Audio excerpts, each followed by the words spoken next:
হ্যাঁ হ্যাঁ দেখছি দেখছি দেখছি দেখছি।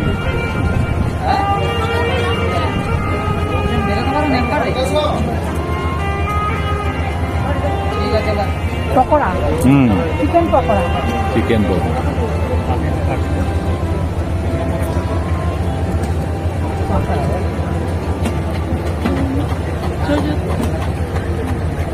একটু বেশি করে না, কখন স্কুল থেকে এসে একটু বেশি করে খাও।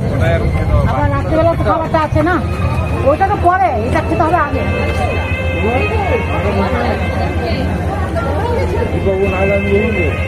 তুমি কি চিকেন পকোড়া খাচ্ছ? আচ্ছা ঠিক আছে, হোক।